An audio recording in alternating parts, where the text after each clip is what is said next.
Hello, everybody. Welcome to the Tim Gaither Podcast. This is Wrestling Wednesday. My guest today is going to be my college coach, Mr. Jody Thompson. Really great dude. He was a coach for a long time at Labette, where I went to school, and can't wait to talk to him. So let's bring him in. What's up, buddy? Can you hear me? Yeah. Good to see you. Is that too loud?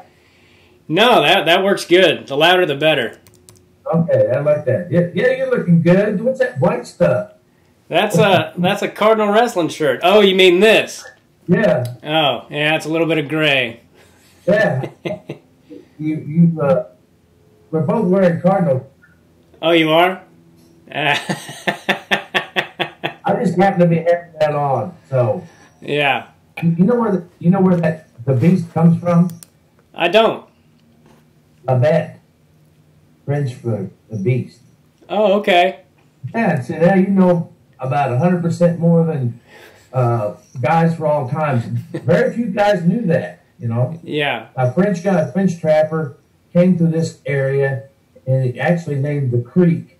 Must have saw a bobcat or a mountain lion or something. Yeah. And he goes, the beast. You know. Labette. I like it. How long have you been retired now from coaching? Well, actually, I went for a salary. Yeah, I mean, you never step away. It's an addiction. Okay? Yeah. 2005, that's 15 years. Oh, wow. Gosh, has it been that long already? Yeah, to tell me about it. You know, it's I went back and did coach. I coached our local high school for 3 years, trying to get them, but they put me out with the alternative school, so I wasn't able to get contact, and with the normal kids. Yeah. My teams were really bad, and as a story, this is a good story. You'll find it funny. Everybody in the conference here is my guys, okay? And including most of the referees, okay? And so I got my bottom beat all the time. Our team was horrible. And then I don't know if you, the Chinook coach, Andy, called me up in the middle of that in the summertime. He said, we're running a clinic over there and a camp, and we'd like to. I'd like to offer you to come over. Yeah. And I said, I've kind of stepped back from showing skills and stuff. And he goes, "Oh, I didn't want you to show skills. I thought you might come over and learn something." And I said, "You little worm! I get a hold of you, chubby bubba." Did you know him?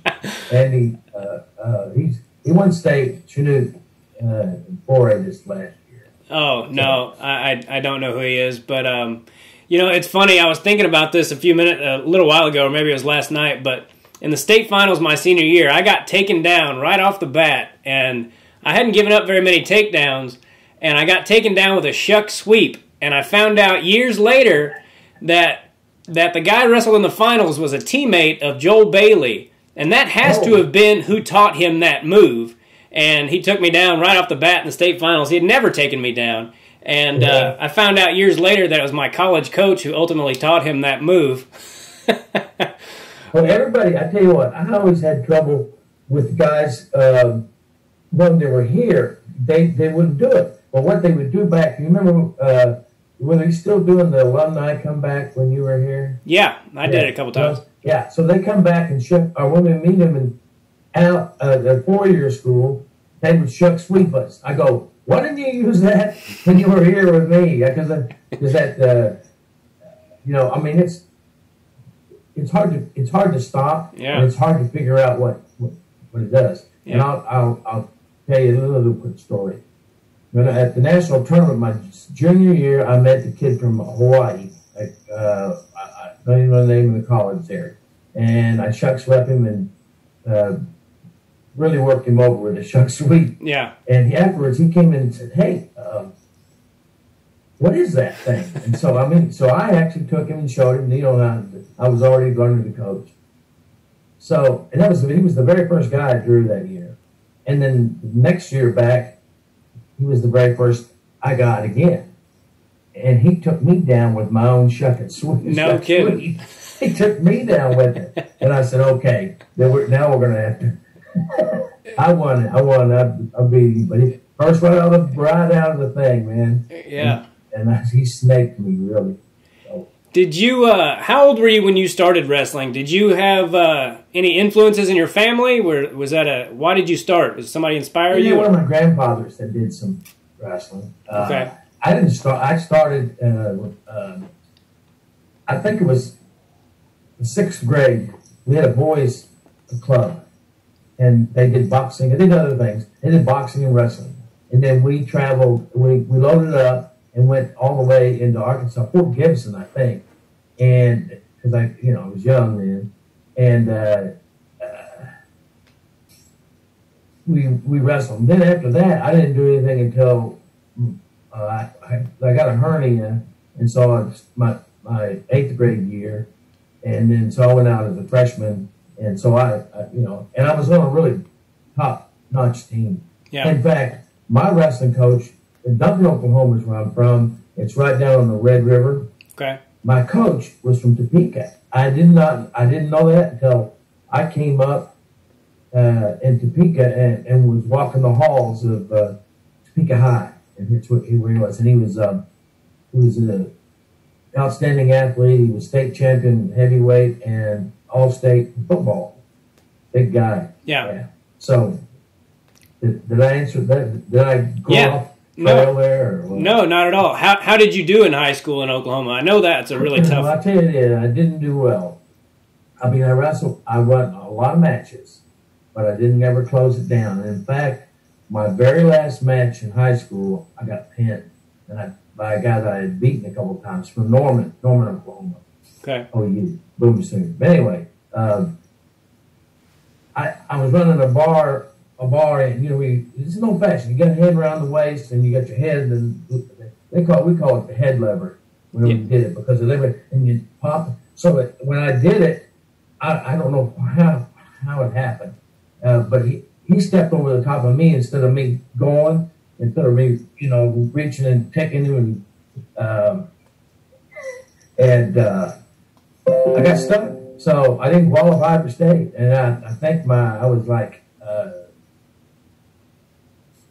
was 29-2 because he beat me. I'd lost one match to a Midwest City kid named Ron Gerard, and I beat him a couple times too, but anyway, yeah. So I was a hungry guy, man, and coming out, I knew I could do better, and then I walked twice into schools that actually made me what I was later. Yeah, but I couldn't make the team. My freshman year, I went to Lamar Junior College. Okay. And that's in Colorado, Lamar, Colorado.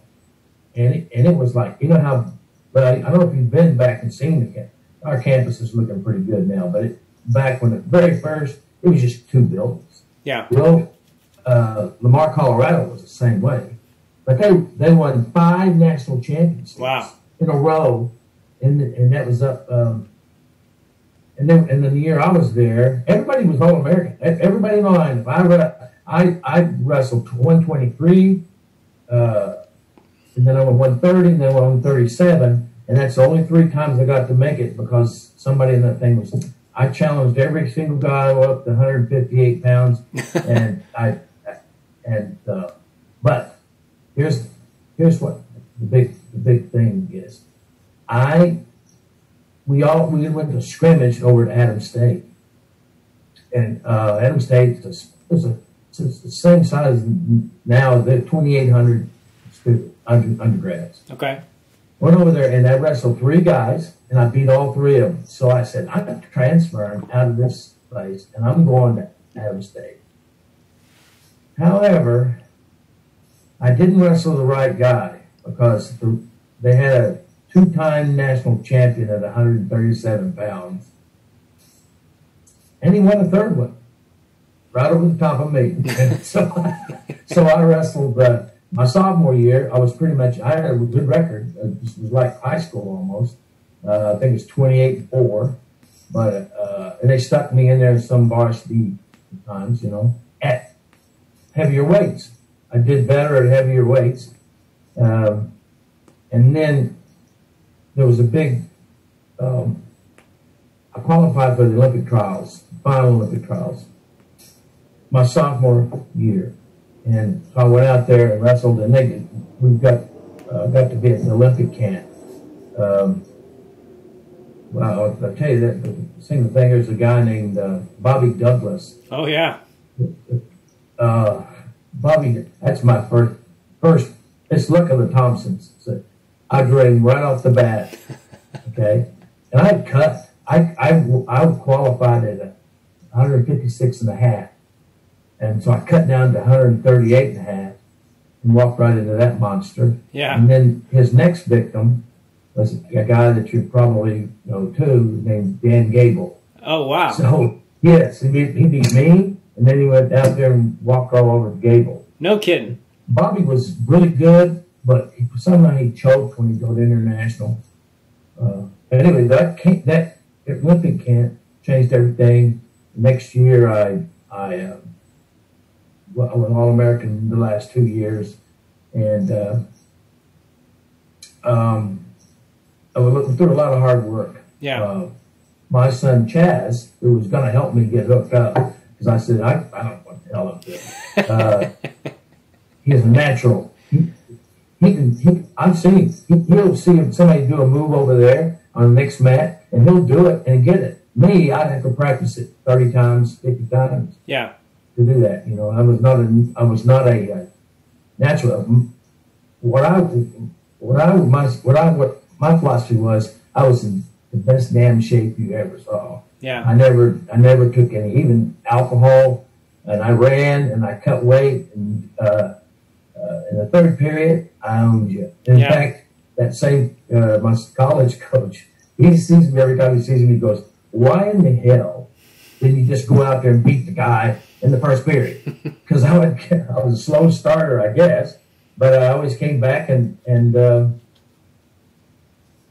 even when I lost, I came back. Yeah. If I lost a match. Yeah, it's tough to beat a guy when you're tired. You know, like I think it was Jay Robinson that said, "Fear makes cowards of us all," and no truer thing has ever been said. There's nothing worse than being in the third period with somebody who's just getting warmed up and you're wanting to just hammer. Yeah. And I had one of the guys that I wrestled and lost to, because back then the matches were 8 minutes, but the consolations were 6, and it just wasn't enough time. And he told me afterwards, he was from Lock Haven, and he actually came to see me and said, "I am so glad that it was only 6 minutes." He said, because I scored on him a bunch right there toward the end, and so that pumped me up, and that actually, you know, when people talk to you like that, you're going, yeah. And so I think conditioning affects you. You know, when you're tired, you're weaker than you should be. You don't move as quick, and your skills drop down to 0. Yeah.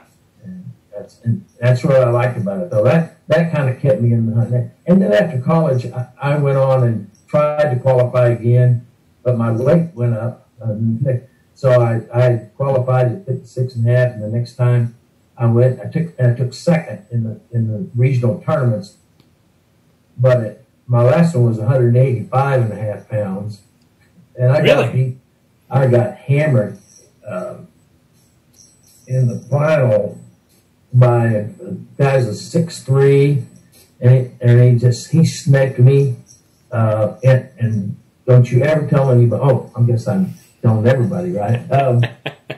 I got beat 31-7. Oh, wow. Yes, and there's no. They didn't have. And there's 9-minute matches. Yeah. And it was. He just reached out and did leg snatches on me. And it was just horrible. However, However, that 7 points I scored in the third period. Oh, nice. So, and the guy was, I don't know if you know a guy named Gary Blosser.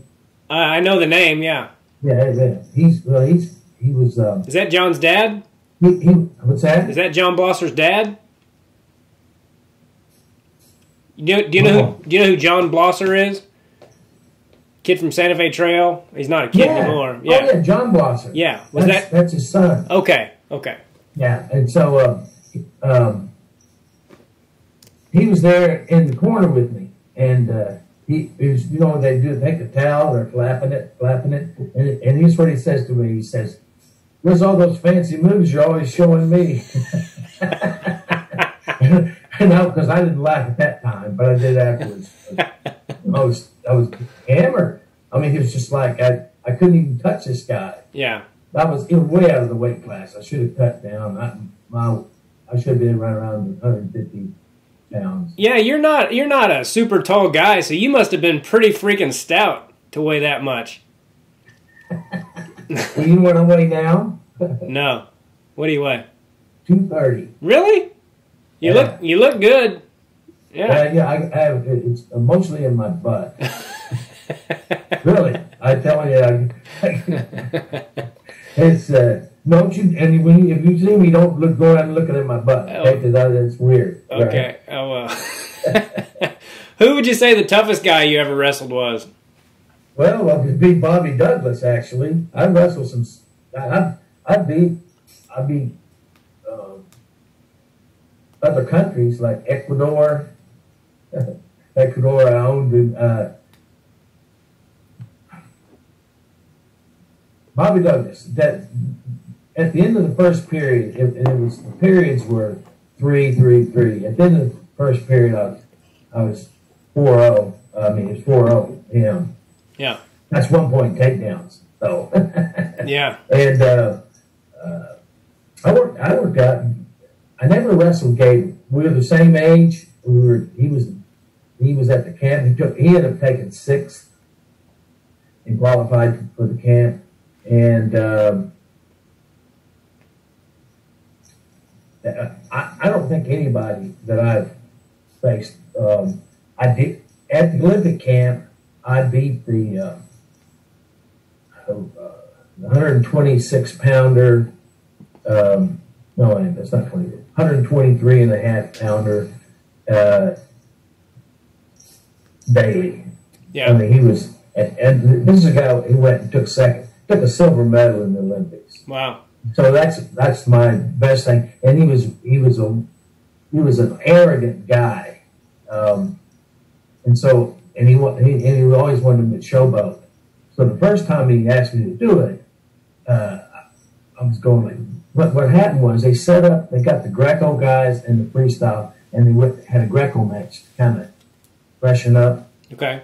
And at the same time, he didn't want to wrestle, and so he wanted to wrestle me.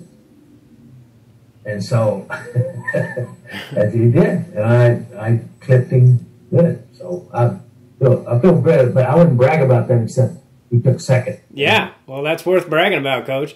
Yeah. How many teams did you coach? How many years? 20-something, right? I coached from 1970. My first 3 years was pick a seaman. Okay. Right? And I wasn't head. The head coach was a guy named Don Hoke, and he'd never wrestled a day in his life.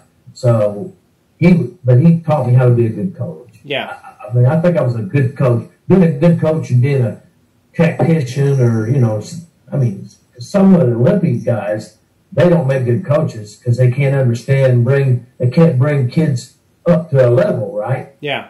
So at first I was just going, because he was kind of corny, and he was I thought he was an old man. He was 35 when I got there, so that's not very old. So I did that, and then I went down to Columbus and moved to Columbus, and we had some good kids there and wrestled. And how I ended up at Labette was I threw a camp over in Parsons. Okay. Right? and for the wrestling coach, who was like, he was a football coach, and he barely knew anything about wrestling. So he brought me in, and then there was a guy there, and he had 4 sons, and they all wrestled. And he got to be, LCC dropped all their sports in 1970. Oh, wow. So in 75, by the time that 5-year period, they found that the campus is dead, there was nothing going on. And so they brought me in, and he was on the committee. If he hadn't been on the committee, they had hired somebody else. Yeah. They wasn't thinking about starting a wrestling program. However, I ended up being, so I was wrestling coach, athletic director, assistant baseball, head tennis, head wrestling. Wow. And so we did it. And from that, it just kind of kept going on, And I did a lot of coaching in the summer and with the Southern Plains, Northern Plains first, then Southern Plains, and then going to juniors out there. What would you say the best team you ever had was? Boy, that's hard. Because,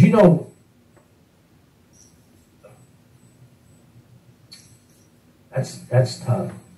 Early on, I had Kendall Hirschberger, Brett Means, Tony Shearburn. My first year we went 2-6. Okay.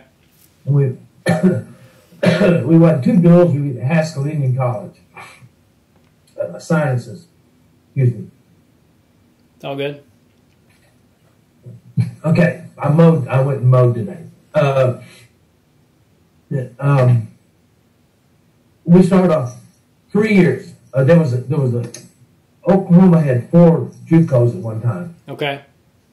Claremore JUCO, and they came up and beat us. And they beat us that first year and just spanked. I only had 11 guys in the team because they did it in July, so I didn't have time to recruit. And I told the guys, I said, nobody's going to laugh at us ever again. Nobody.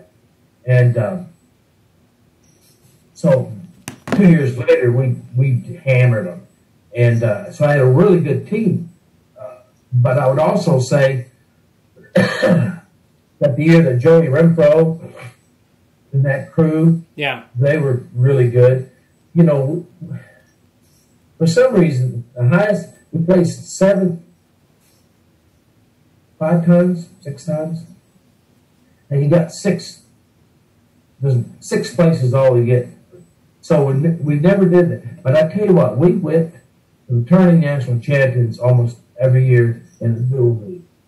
Really? If you faced them in the dual meet, we beat them. And I'm bragging, but if you look at the most dual meets wins, I'm only 10 below Ben Gable. Oh, wow. Nice. He's number 30. I was last time I looked, number 40. Awesome. That, you got to, so I may even go down more or go up. And we had great dual meet teams. Yeah. One of the teams you were on, that was a good team. Yeah.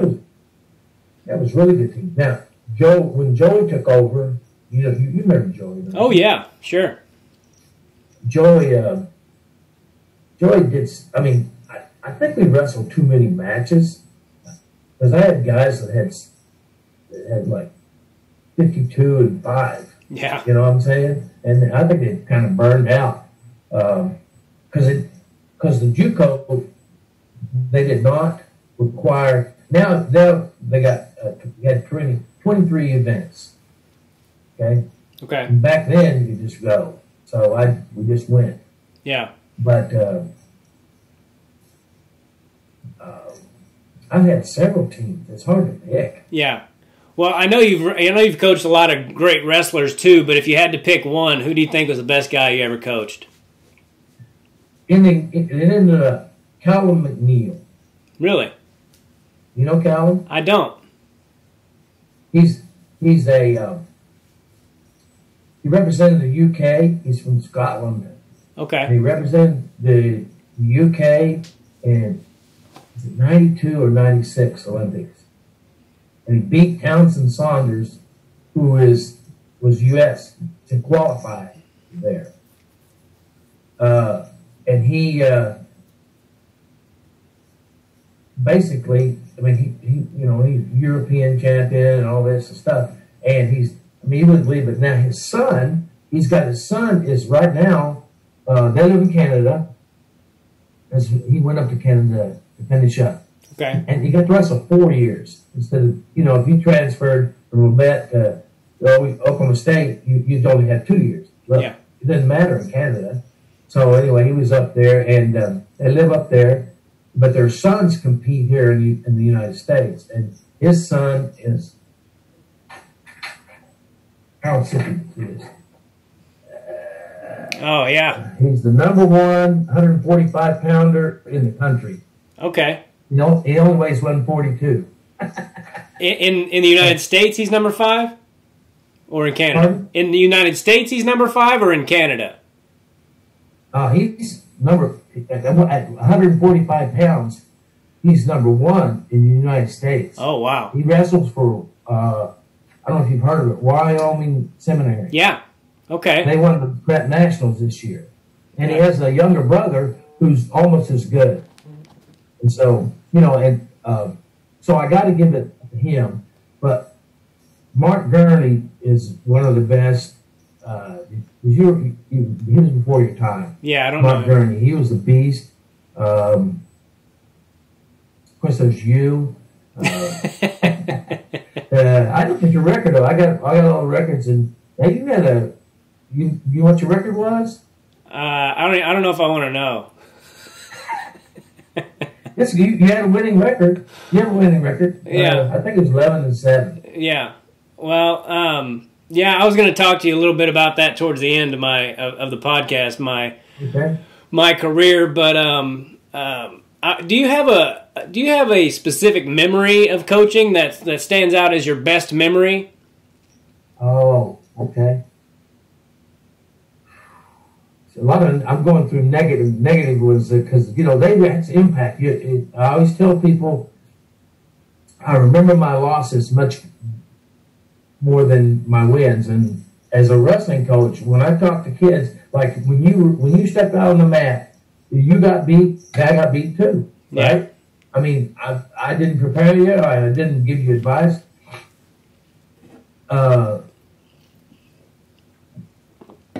One of them was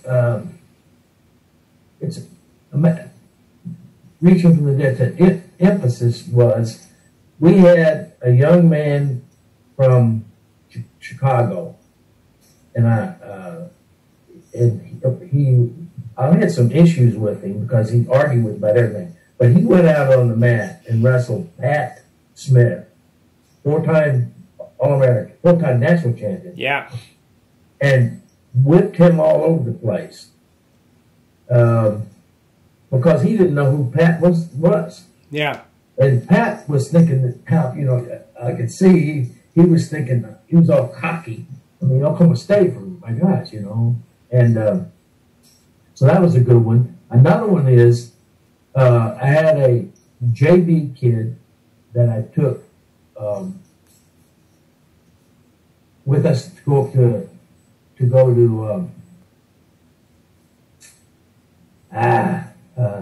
Illinois. God, I can't think of his name.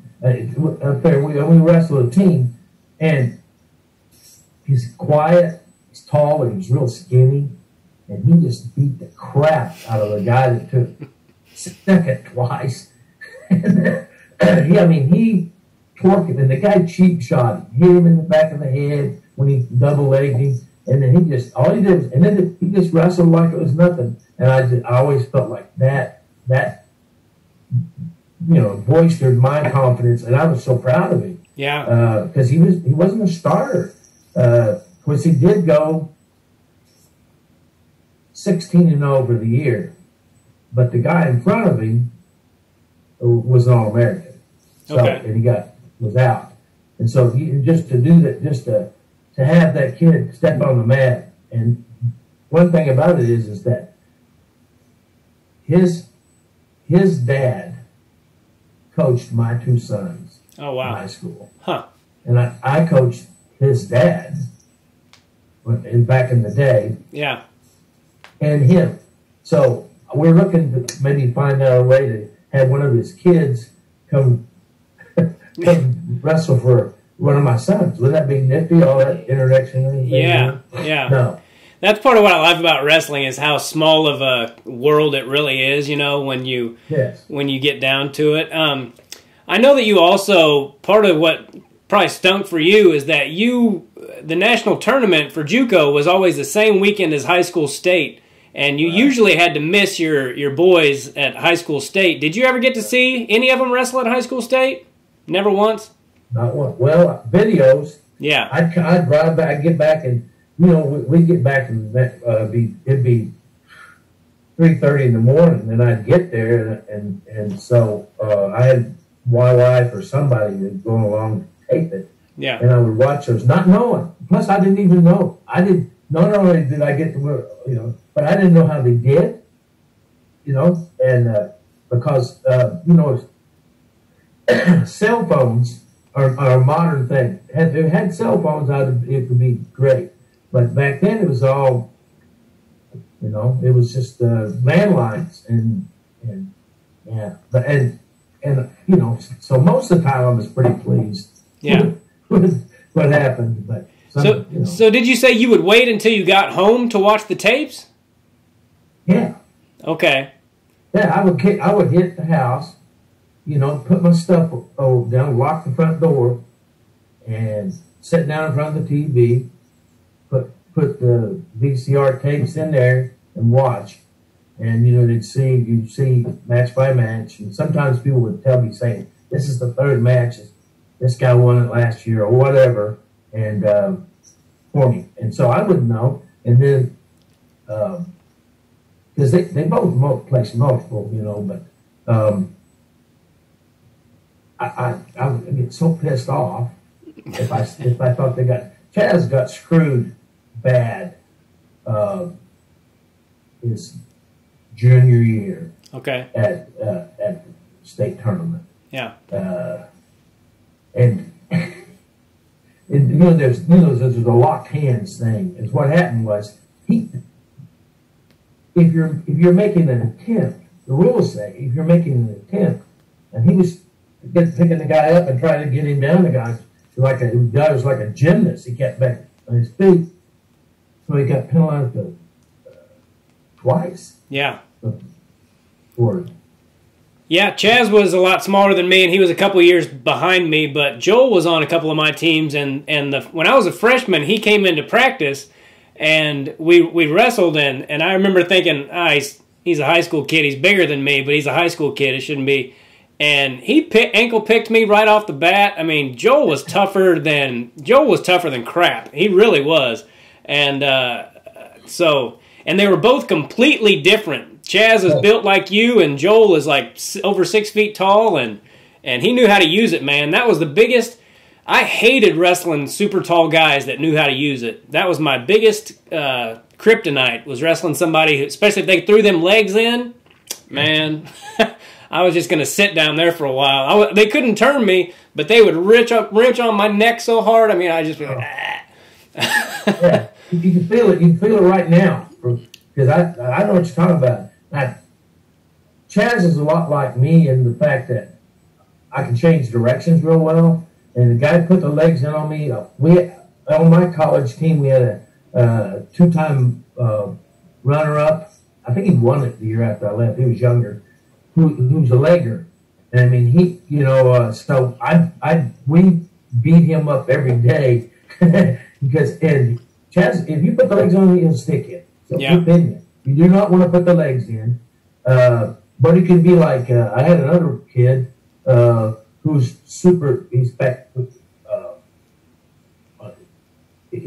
got several moves named after him. Yeah. But if you put the legs in on him, he just froze up. It was like a statue. The referee's going, he's not on the ground, he's just froze up like this. And that, yeah, that's kind of scary.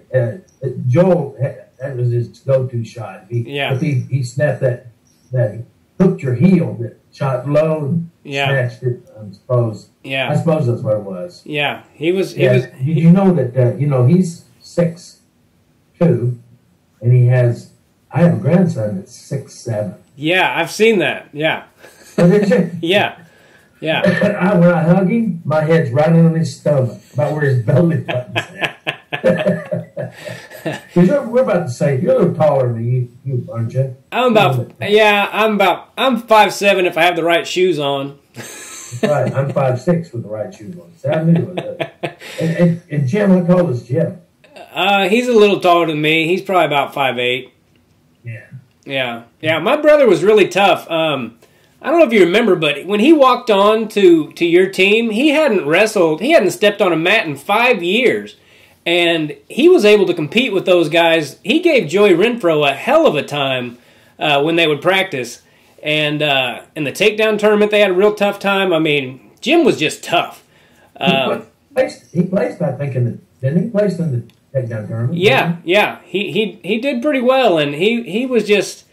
If things would have been different for my brother, there's no telling how good he would have been. But I've always been so impressed. I know that if I would have taken 5 years off, there's no way I could have walked onto a college team and done well, and he did. I think his last full season, without getting into all the things that happened, his last full wrestling season was like 8th grade. And wow. Yeah. So Jimmy could scrap, and it's just a shame that things weren't a little different. But do any of your grandkids wrestle? My daughter Erin. Okay. She's about your age, I think so. She has Maximo, and he wrestles. And right now, Chaz and his whole family's here, and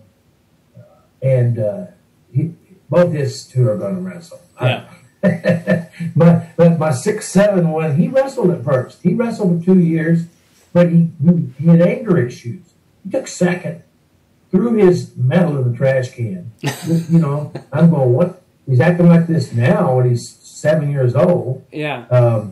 Because he was always tall and he wrestled heavyweights. So but in a heavyweight weight class, he was taller than them, but they were wider. So, but he eventually, he's a great basketball and football and baseball. What's different? What's different about being a father versus being a grandfather? There's a lot of differences. Yeah.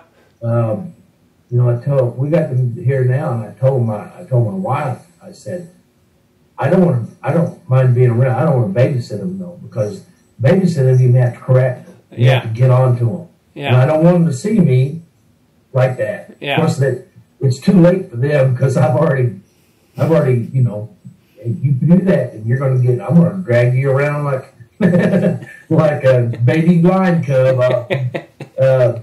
In fact, Chaz's oldest son, he's 5 now, turned 5. His name is Cub. Oh, nice. I like that. But I think, look, you probably know this too. The wrestling is the only sport blessed by God. It's in the Bible. It's in there. And one of the 12 tribes of Israel, right? You know about them. Some of them were the Levites. They were the ministers. They had each one, they would do all the priests and do something. And they have one called Naphtali. And Naphtali is Aramaic, or I'm saying that wrong. Aramaic. Aramaic, yeah. Or in wrestling. Okay. And what they were like the National Guard for Israel. Okay. And so they were always ready, and so they would train and do everything for it. So that's the one. They call them, they come running. And so it's in the Bible. Yeah. Well, I remember the story about Jacob wrestling with God and all that, and it's a really cool story in the Bible that I always remembered, and so yeah, wrestling is my biggest regret about my college career, and I'll go ahead and admit this to you now, that 20-something years later, and but I owe you an apology. I don't. I do. You gave me a scholarship, and I didn't live up to my end of the bargain. I didn't wrestle near as well as I could have. Part of it was I was a head case a little bit, but I also never let myself get in the proper shape. My sophomore year, I got hurt a lot, and then I was supposed to be the guy at regionals, and I ended up getting chicken pox. But, you know... Oh, yeah. Yeah.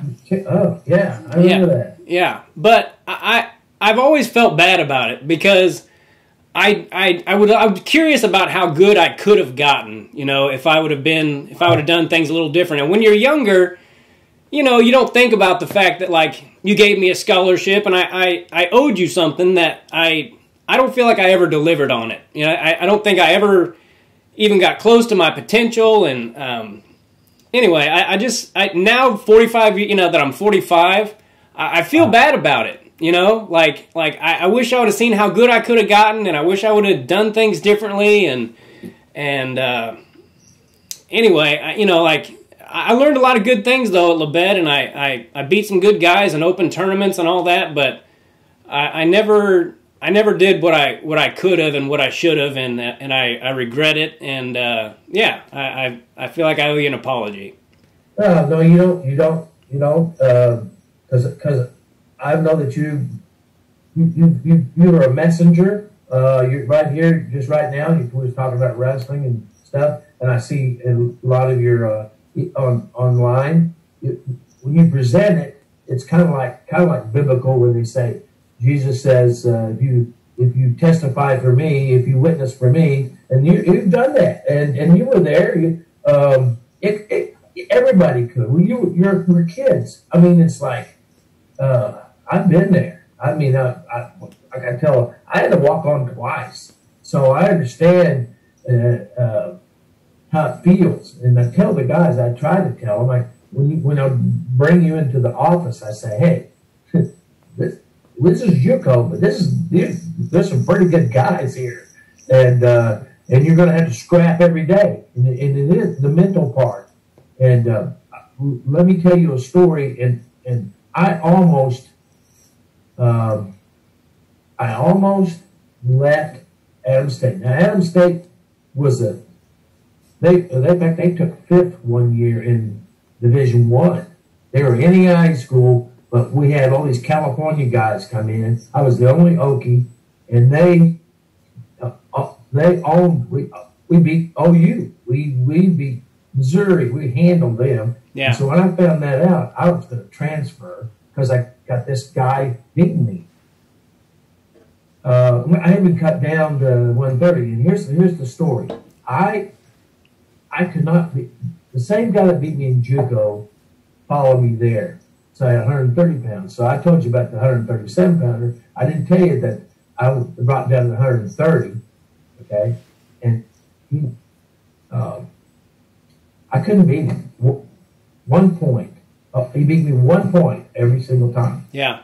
So then I go up to the Olympic camp thing, and then we came back and we wrestled in front of we had big crowds. Adams State was powerhouse, and people came to see. So we inter squad, challenges. So and what happened was this kid.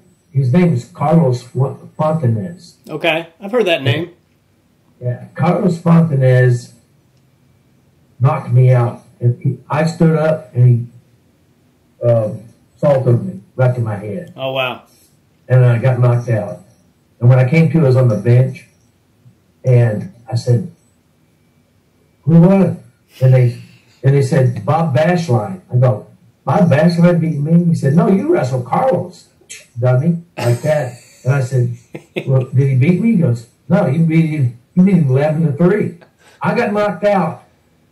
See what happens? And look, subconsciously, I had freedom. And that's how I made the team. Yeah. And so he had to drop down to 123. Yeah. So, and I laughed a lot because he was a jerk. He was a big jerk. And I tell you, this is how big a jerk he is. You remember when there were Mike, oh God, boxer Michael. And he bit Holyfield's ear. Mike Tyson. Michael, huh? Mike Tyson. Yeah. Well, they sent Michael to a psychiatrist, and they had they did some consultation and stuff, and he got approved, right? He was back, and it was really quick. Everybody goes, "Whoa!" Well, the guy that they okayed him to go back is Carlos Fontanez. Oh yeah, he was a psychiatrist there in Denver, and so he went there, and that's the kind of thing everybody that's on that team just shake their heads, Yeah. Well, how'd that happen? Yeah. That's just Carlos. So now, I got off of that thing on yours. You don't need. You don't need to worry about anything. You came there, and plus, I enjoyed having you. I mean, it wasn't like I saw you work pretty hard. I mean, of all the things, I don't think you need to apologize for anything. Well, and you're still part of it. Yeah. Right? We're talking wrestling now. Yeah. Well, I really appreciate that. I just, it's one of those things where it's like that saying, youth is wasted on the young, and you don't realize what that means until you get older and you start figuring some things out, but then your body doesn't work the way it used to. Things just start hurting for no reason, and now I understand what the heck that means, and I'm like, damn it. Because my biggest thing was I was just a head case. Like, if I didn't know who you were, I could wrestle with just about anybody. But if you told me what he did or whatever, I wasn't the same guy. And, if my son wants to wrestle, I'm just gonna tell him I love him no matter what, and go out there and get as good as you can. And that's all I want you to do is try hard and have fun, and all that winning stuff will take care of itself. But yeah, winning was so important to me that it got in the way of how good I could wrestle sometimes. Right.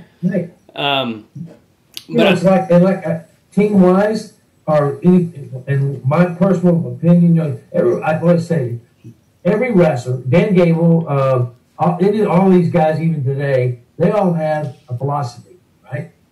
And that philosophy should be built around something, right? Because I should do this. Here's my tough spot, and see right there, you made it up. You said if the guy was famous or something, you were kind of, and I remember that way happened to me. One of my matches I shouldn't have lost, but Western State had they were Division II all along. They were 126 pounder. That's what it was. 100 weights. He was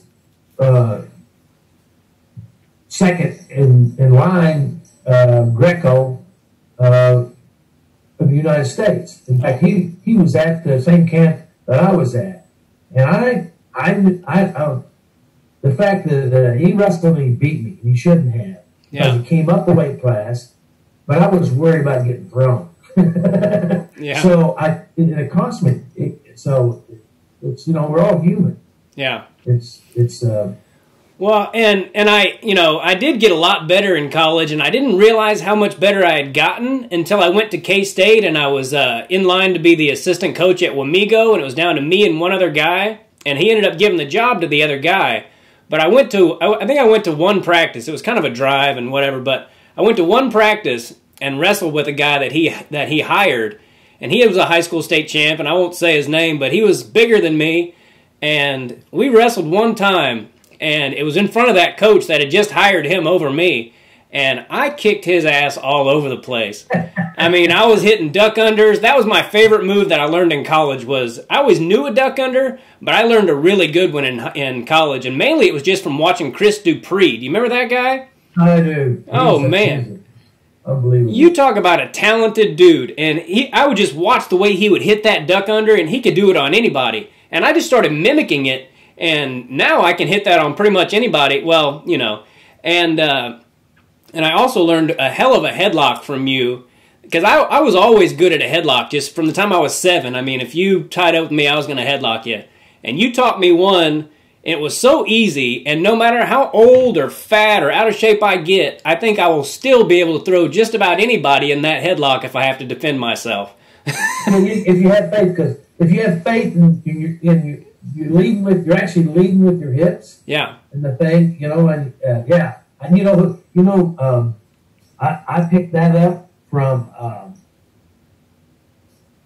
Randy Bob Roark. Oh yeah. Randy Bob Roark in a match, back in the regionals, we only qualified one person a lot of times.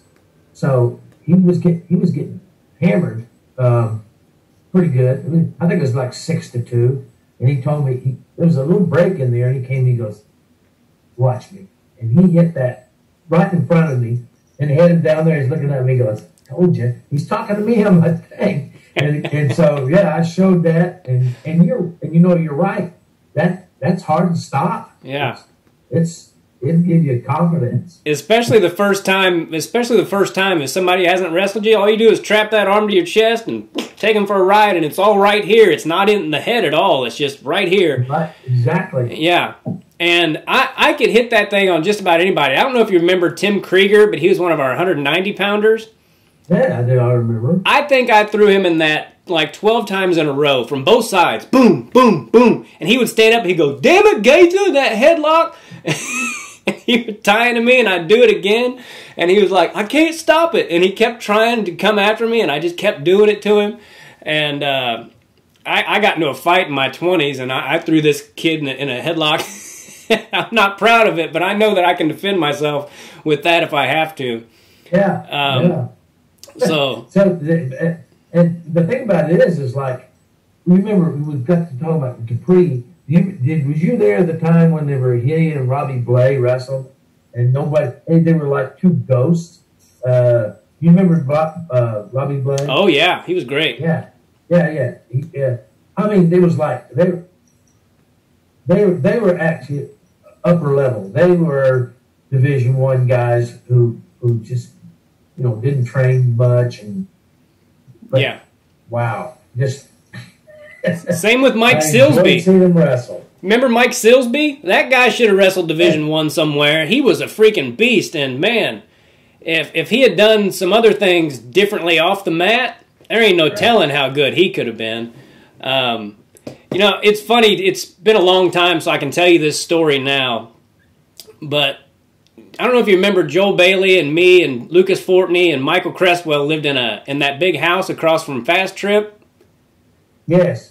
And well, anyway, it wasn't during wrestling season, but we were having a little bit of a party over there one time, and there was beer, and I think some townies were there, and somebody had fired up weed, and so there was things going on in there, and and you were at Fast Trip. And right after some kid had lit this joint, we were like, "Hey, man, don't be smoking that in here." And then you were across the street, and you came across and put some pancake tickets to some pancake feed in our mailbox. And you remember, how big Lucas is. Yeah. Well, he's standing there, and he goes, "Coach D's coming! Coach D's coming!" I remember doing that. And we spread in that house. I mean, everybody hid somewhere, and we were just terrified. And even now, telling you the story, I'm afraid you're going to make me do one of those workouts that you made us do when we got in trouble for something. I remember one time you caught us, you came to some party that a bunch of us were at and like peeked through the window and saw who all was there.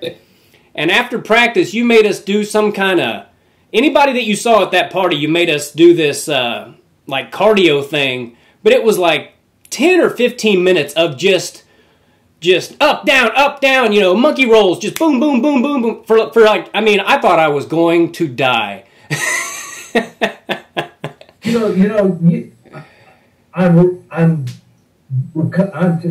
cognizant of the fact that I was been that age. And most of this didn't happen during season. This is our extremities. Yeah. And the toughest time for athletes, I discovered, is the first 2 weeks of school and the last 2 weeks of school. Yeah. And when everything gets kind of really crazy, you know, most guys, they may not be as committed as some guys are. I mean, you know, I'm healthy, you know, I'd never drink this or eat that or whatever. But I had to make some drives around. And I've had some crazy, way back in the day, I had some pretty crazy guys. In fact, they threw me in the swimming pool. Oh, yeah? These guys did. And I was fighting them the whole way. And there's a bunch of them got me. And tossed me this. And then they went and tossed my wife in. Oh, my God. That's when hell broke loose. Yeah, I bet. They picked her up in a lawn chair and threw her in. I go, what are you guys doing? Yeah. Yeah, you were a very nice man, and you were always pretty calm and everything, but every now and again, you would lose your temper, and it was scary. I mean, you were a scary dude when you got pissed off. You got, well, you know, you're dealing with guys, young men, hot-blooded, you know. Yeah. You know, it's pretty tough. And I always say this, leadership, you have to think about it. The junior college, your leaders, if you have them, are only 20 years old. Yeah. When you're in 4-year school, you got those guys, some of them are like 23. I mean, they're, man, I mean, you know. Yeah. Basically, it could be 19 years old. You think about it, 17 to 18, Yeah. 19. And so things go crazy. I mean, we had good guys there that kind of were leaders. Oh, Who yeah. do you think on your teams was the leader? Good leader. Renfro was definitely one. He came along my sophomore year. And looking back on it, I sure wish I would have hung out with Joey Renfro and Brandon Terry and those guys, guys that were more serious about it. You know, I hung out with some guys sometimes that didn't do the things they should have been doing, and I take responsibility for that. But if I could do it over again, there's definitely some things I would do over. But that's part of life, and I tell people all the time, any regret I have about anything in my life, I have to look at it like if I had done anything different, and that anything, my son might not be here. And I might have a son, but he wouldn't. By the way, that's a cute kid you got there. Thanks. He is really, he's looking. And how old is he now? Is he a year? No, he's 20 months, so in 4 months he'll be 2 years old. Me too. Yeah. Yeah. So, and he's that fast. Yeah, I didn't, you know, I had always heard about having kids and how it's like watching someone else run around. It's like watching your heart run around in somebody else's body. I had heard somebody say that, and now I get it.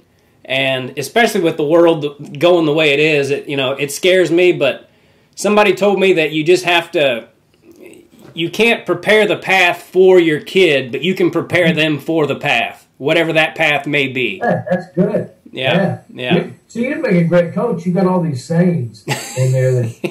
That's what coaches do. You know, it's like take care of business, right? Yeah. And, you got to have don't mess with the bird or you get the bee. Yeah. Or there's all kinds of things, and that's right. You're right. Yeah. And you just hope. I've always, if you set your ideals, not your interests, but your ideals, your principles, and even if he goes crazy for a while, he's going to come back. Yeah. He's going to come back to it because maturity all of a sudden, and it usually is whenever he starts having children. Yeah. He's like, I know exactly what my son's doing. Yeah. With that girl in the bedroom in there. Yeah. Yeah, I had some issues with my dad for a long time, and once I had my kid, something changed in me, and I just didn't want to be mad at him anymore, and I haven't been ever since I made that decision. And life is too short to not, that's why it's heartbreaking to watch all these people fighting and losing friendships and stuff. I'm like, we're all in this together, and we're not that far apart if you really if you really think about it, we all want the same things. And so on Facebook, I love Facebook, but sometimes it's mostly political stuff. Yeah. Political stuff. You can't. I'm a conservative. My wife's a full-blown Democrat, and I used to be a Democrat, but I've switched over for several reasons. But to get all nasty about it, I mean, you're going like, what the hell's that? What does that prove? Anything? Yeah. It doesn't prove anything. Lately, whenever anybody disagrees with me, I just try to be as polite as I can to them, and it's amazing how quickly that takes the venom out of how pissed off they are at you. When you're just nice back to them, all of a sudden they realize, like, oh, he's not trying to be a jerk. He just has a different opinion, So, as a Christian, that's what we're supposed to do, and it's easier said than done sometimes, but, that's all you can do when it comes down to it. So, I won't keep you on here all day. I've got to go pick up my boy, but do you have any parting wisdom for us? Oh, let me see. Something that you'll remember for all your rest of your life. Yeah. I tell you this. One of the things I say, I would do this now. I married the right woman. I was lucky. I was gone a lot. I married the right woman, and life is good because of that. Everything extends out from that. Yeah. There's 51 years in June. Awesome. But I would say, family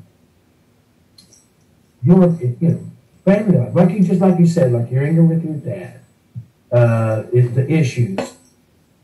Now that you've looked and seen this, and the road you travel down, you're traveling down the road, right? This is the road of life. You're 45 years old, and I wish I was 45. Yeah. But anyway, 45 years old, and look at this. You got this young, beautiful son that you got hope, experiences for, and I'm pleased. And I see you a lot on Facebook. I follow you, and you're still doing some comedy stuff, aren't you? Well, it slowed way down because of what's going on. But I worked in June, and I'm supposed to go to Canada in September. But we'll see how that works out. But I've been doing some other things to trying to build up my YouTube channel and all that stuff, and I've enjoyed the time with my son. But yeah, I've been doing it for a living for 20 years. So even if I complain about it, I don't see myself ever doing anything else. Well, I was thinking, when you started, most comedians, they're wisecrackers and, whatever. But I said, I was going like, I know you seem to be happy, but I never experienced, but I have talked, I think my daughter is with one of yours, and somebody else, and they go, oh, he's hilarious. He's hilarious. And I'm going, okay. I'm sorry. I doubted that you weren't funny. Yeah, well, I was kind of a quiet person, and I still am for the most part. I get in my moods where I whatever. But a lot of people have said that. They're like, I'll tell them what I do for a living, and they're like, really? But they think I'm supposed to. Yeah, really. Especially stand up. I don't know how you do it. I can talk about almost anything publicly. I've done it. Speaking of banquets, in fact, I got an award and spoke to the graduates of last year of the LCC, and of course I told them, I said, I want to share this little story with you. My senior year, my grades wasn't really good. I was average student at that time. But anyway, I walked in this class, and it was an English class, okay? And everybody in the class, I noticed they were our top 25. Now I'm going, why in the world am I doing in this class? Because, and this is out of a pretty good sized school. So, we had 500 and something in my senior class. And I'm in there with all of them, and the teacher calls me up at 9 weeks, and Mrs. Price, I think was her name, and she said, Jody, you might want to step out of this class and go to the regular English class. And I said, I want to get a wrestling scholar. I don't want to flunk. And she said, oh, you're not flunking. And I said, I don't even want a D. She said, no, you don't even have a D. You've got an average of 79. and she said, but it's the lowest grade in class. And I go, I made C's in regular English. Now I'm making C in advanced English class. and then later on, she said, at the end, she said, you know, you were the best C student I ever had. Nice. I go, well, is that making fun of me, or is that a compliment? The best C student. I think it was a compliment. And what I did was I write really well, but my spelling was in my sentence structure and that kind of thing. Yeah. So she was going like, "I'll give you a break, man." I said, I made a C every English class I ever took. So yeah. I'm a pretty decent writer now, and the biggest reason that I am is because of a teacher that I had at Labette in composition class, Ricky Fambro. Do you remember her? Ricky Fambro. Yeah. Yes.